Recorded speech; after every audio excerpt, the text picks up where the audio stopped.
भारत के chief of defence staff general Anil Chauhan ने हिंदुस्तान से हजारों किलोमीटर की दूरी पर सिंगापुर में ब्लूमबर्ग और रॉयटर्स को दिए हुए अपने एक अंग्रेजी के इंटरव्यू में यह माना कि हाँ जरूर हमारा कुछ नुकसान हुआ, हमारे कुछ जेट्स गिरे, लेकिन यह जरूरी नहीं है कि हमारे जेट्स गिरे। यह जरूरी है कि ऐसा क्यों हुआ, उनको क्यों गिराया गया और उसके बाद हमने क्या किया। और उन्होंने बताया कि हमने रीस्ट्रैटेजाइज किया और हमने घर में घुसकर उसके बाद पाकिस्तान को मारा, पाकिस्तान के एयरबेस काफी अंदर जाकर तबाह किए।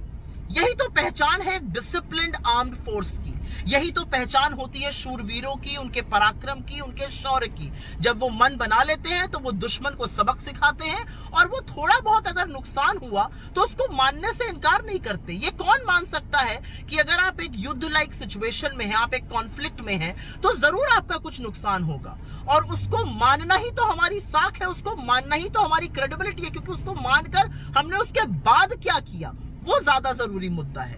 लेकिन सरकार उस पर लीपापोती क्यों कर रही है? नरेंद्र मोदी क्या छुपाने की कोशिश कर रहे हैं? ये अपने आप में संशय पैदा करता है, क्योंकि ना वो सिर्फ देश को भ्रमित कर रहे हैं, वो असल में सेना के मनोबल को कमजोर कर रहे हैं। उस सेना के मनोबल को जिसने पाकिस्तान को नाको चने चबवा दिए, और आप उनके इतने बड़े कीर्तिमान को छुपा छुपाई खेलकर, लीपापोती कर कहीं ना कहीं उनका मनोबल तोड़ रहे हैं। एक और बात, आज जब जनरल चौहान ने ये बड़ी बात बोली तो उन्होंने डिसिप्लिन आर्म फोर्स की तरह बात करी, लेकिन बीजेपी का जो इकोसिस्टम है, जो दो रुपल्ली के ट्रोल हैं, वो खड़े हो गए ये कहने के लिए कि ऐसा करके CDS chief of defence staff ने नैरेटिव खराब कर दिया है। अब वो समझाएंगे कि चीफ ऑफ डिफेंस स्टाफ कब, कहां, कैसे, क्या बोलेगा। ये वही लोग हैं जो विक्रम मिस्री के पीछे पड़ गए थे, उनकी बेटी को नहीं बख्शा था, और अब ये जनरल चौहान के पीछे पड़ गए।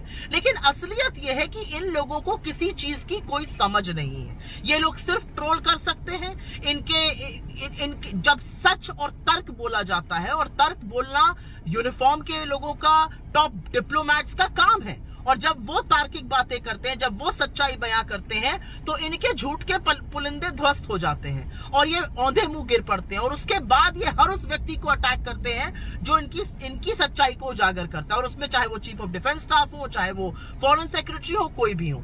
लेकिन यहां पर एक बात जरूरी है समझनी, ये वो लोग हैं जो सेना को कैसे लड़ाई लड़नी चाहिए, किसी खिलाड़ी को कैसे खेल खेलना चाहिए, किसी जज को जजमेंट कैसे देना चाहिए, ब्यूरोक्रेट को कैसे काम करना चाहिए, ट्रेड कैसे होना चाहिए, हर चीज का इनके पास जवाब है।